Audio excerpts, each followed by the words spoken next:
Pessoal, vamos tirar hoje um pouco o nosso olho sempre Trump e todas essas questões envolvendo diretamente essa figura e a geopolítica americana e chinesa e também um pouco do nosso noticiário doméstico e olhar para um acontecimento político de grande repercussão e onde ele conduziu os responsáveis por esse acontecimento político. Eu estou dizendo do gesto da então chefe de governo da Alemanha, na época era Angela Merkel. Ela abriu o país para milhões de refugiados. Só para lembrar vocês um pouquinho a situação em que isso aconteceu. Na esteira da guerra civil na Síria, uma série de combates terríveis que a gente vai deixando, porque vem vindo outros em cima daqueles, né? No Oriente Médio, produz no Oriente Médio e na África do Norte uma onda de refugiados enorme. E ao contrário de muitos outros países europeus vizinhos delas, Angela Merkel abriu as fronteiras da Alemanha para essa imigração, com uma frase dela muito famosa. Uma frase na qual ela dizia: não, a gente consegue, a gente dá conta. Conseguiu? Confira. O texto prevê a possibilidade de prisão de imigrantes assim que cheguem à Alemanha e também o envio de refugiados a uma nação fora da União Europeia. O projeto ainda precisa de aprovação do parlamento alemão. A iniciativa é parte de um cerco à imigração que inclui o aumento das deportações. Segundo o Ministério do Interior, 12 mil imigrantes foram deportados no primeiro semestre do ano. Seguindo nesse ritmo, o aumento pode chegar a 20% na comparação com 2024. A mudança de diretriz vem quando se completam 10 anos da política Vamos Conseguir. Foi em setembro de 2015 que a então chanceler Angela Merkel abriu as fronteiras para mais de 1 milhão de refugiados. A maioria vítimas da guerra civil na Síria. Se no início o apoio à iniciativa foi massivo, uma década depois essa visão deixou de ser unânime. 54% dos alemães defendem o fechamento total das fronteiras, 11 pontos percentuais a mais do que há 5 anos. A rejeição aos refugiados e a nova crise migratória impulsionaram partidos de extrema-direita, que adotam um discurso nacionalista. O principal deles, a AfD, já conta com a segunda maior bancada do parlamento. Hoje, os afegãos são o principal grupo que chega ao país. Parte deles fugindo do Talibã, que voltou ao poder com o fim da ocupação militar americana em 2021.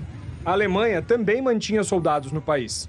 Ao deixar o Afeganistão, o governo prometeu asilo a quem apoiou as tropas. 2 mil pessoas conseguiram autorização para a mudança. Por conta do número de pedidos de asilo, o programa estava congelado desde abril deste ano. Nesta semana, voltou a funcionar. A primeira leva de afegãos chegou no aeroporto de Hanover. No grupo estavam a mãe e as irmãs de Alhan, que moram na Alemanha há 7 anos. Desde a volta do Talibã, elas se refugiaram no Paquistão. Bin ich so glücklich, weil meine Familie ist hier. Also heute ist so wichtig. Wichtig für mich, für meine Familie, für ganze Familie, meine Schwestern, die sind einfach so hier. Sie ist meine Mutter und bin ich sehr stolz auf sie.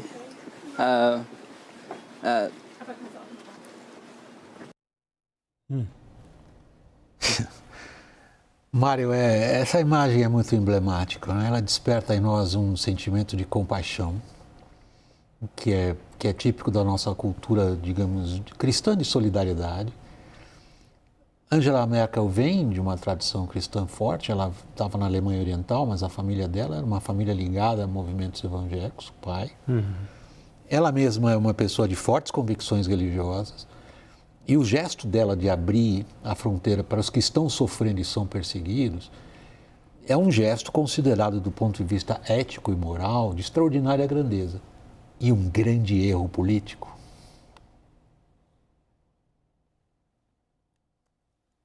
William, como a reportagem mostrou, há 10 anos atrás havia um desejo de acolher esses imigrantes. E não só por uma questão humanitária, como você mencionou, mas também pelo fato de que a Alemanha vinha estudando já há alguns anos a necessidade de aumentar o número de imigrantes, de modo que os postos de trabalho na Alemanha fossem devidamente preenchidos. Já não havia a chamada mão de obra não qualificada na Alemanha. também havia um problema de previdência social no longo prazo. E como vocês sabem, como você, sobretudo, acho que o Lorival não morou na Alemanha, mas você morou na Alemanha, você sabe que os alemães se planejam com muita antecedência. Então, eu, quando cheguei na Alemanha, em 2016, eu cheguei a participar de alguns eventos em que os alemães expunham esse problema que era sério na sociedade alemã, claro, com vistas ao futuro, não é? E, como mencionado, Merkel então tomou uma decisão de deixar entrar entre 2015 e 2016 1,2 milhão de refugiados que vinham basicamente da Síria, mas também de outras partes, como o Iraque e países africanos. Hoje a situação se inverteu. Se inverteu porque houve uma certa fadiga na sociedade alemã em relação à imigração. E foi um fenômeno que não ocorreu apenas na Alemanha, um fenômeno que ocorreu também em outros países europeus, como nós temos visto.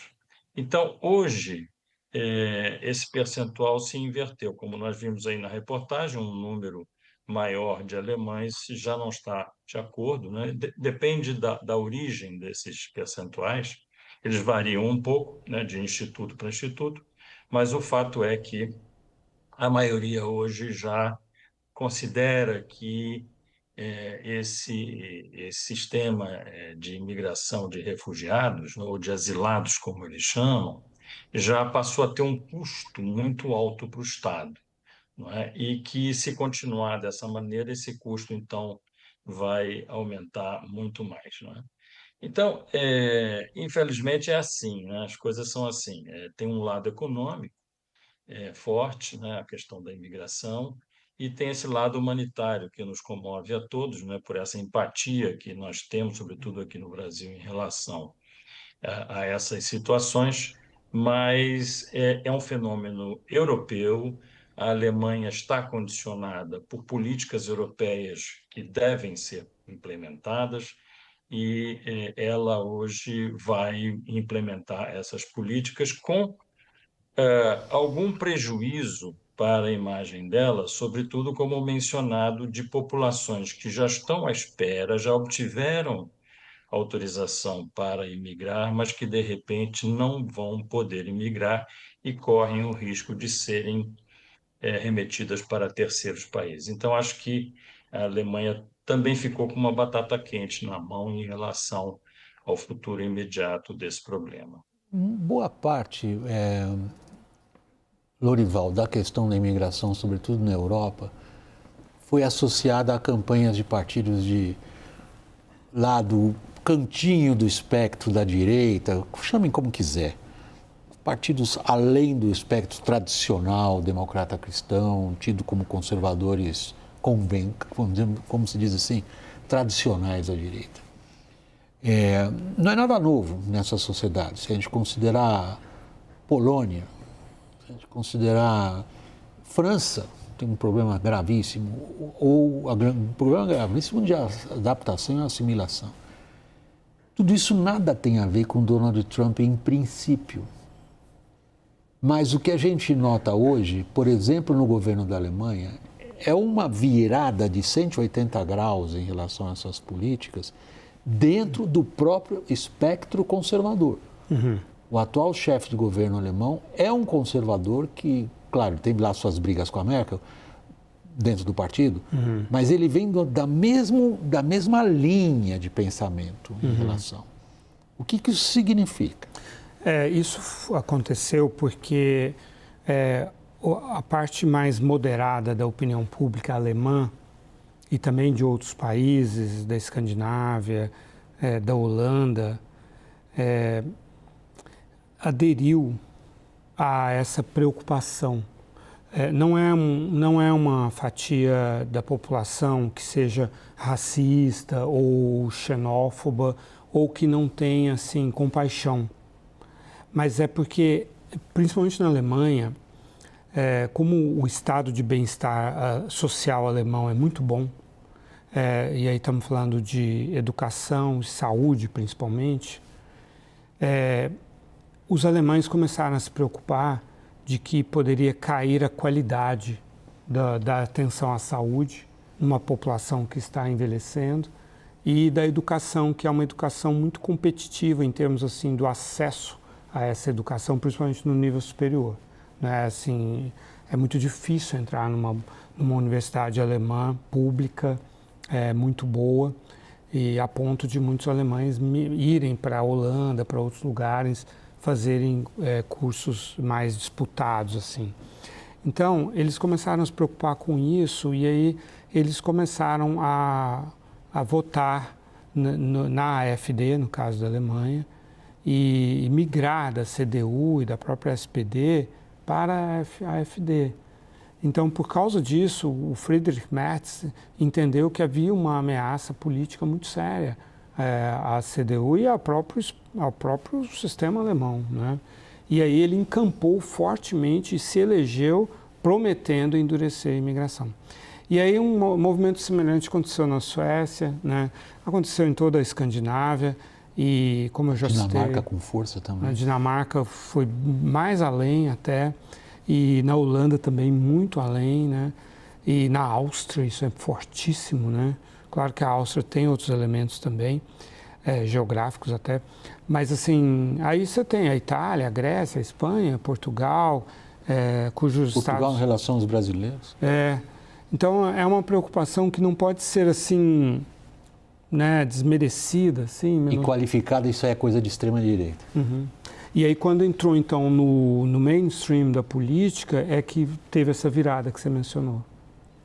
A gente tem um desenvolvimento a longo prazo, Mário, se eu posso antecipar um pouco, não sei como é que você raciocina em relação a isso. Com consequências políticas idem, a gente pode supor que essas sociedades europeias das quais nós estamos tratando, em que em geral a gente sempre as viu como capazes de reagir a esse tipo de fenômeno de transformação social, seria razoavelmente tranquilo, vai deixar de ser pela questão geopolítica? Tranquilo, eu não diria, não é? Eu confio muito na capacidade da Europa de superar obstáculos, né? A história da Europa é um pouco isso.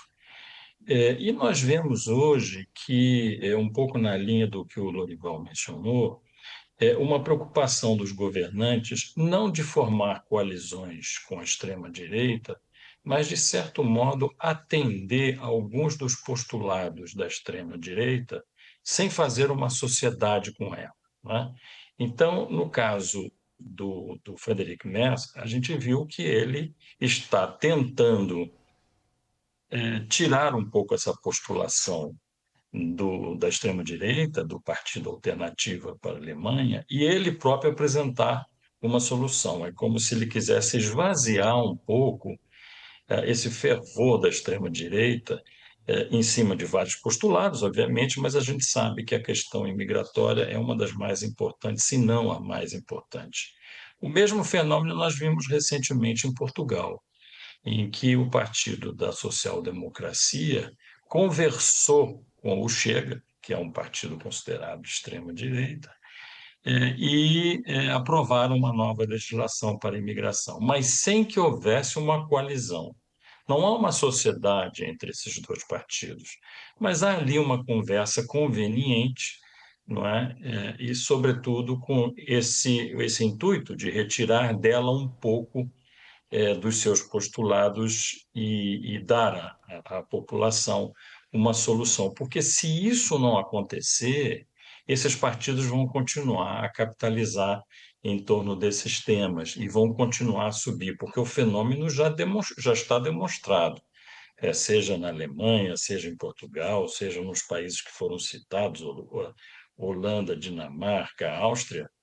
Nós já verificamos isso, mas no caso da Alemanha, que é um país que tem uma preocupação enorme em virtude da sua história, não é, de não permitir que as políticas fascistas ou nazistas retornem ao país, ou Portugal, que é um país mais ecumênico, né, na sua forma de ser, na sua política externa também, né, um país que aprendeu com a colonização de outros povos, essa preocupação de não deixar que a extrema-direita assuma o poder. Mas se não fizerem nada, se esses partidos não fizerem nada, esse perigo é real, como nós vimos aí nas últimas eleições em ambos os países, tanto na Alemanha quanto em Portugal, esses partidos de extrema-direita já estão assumindo a segunda posição no espectro político interno.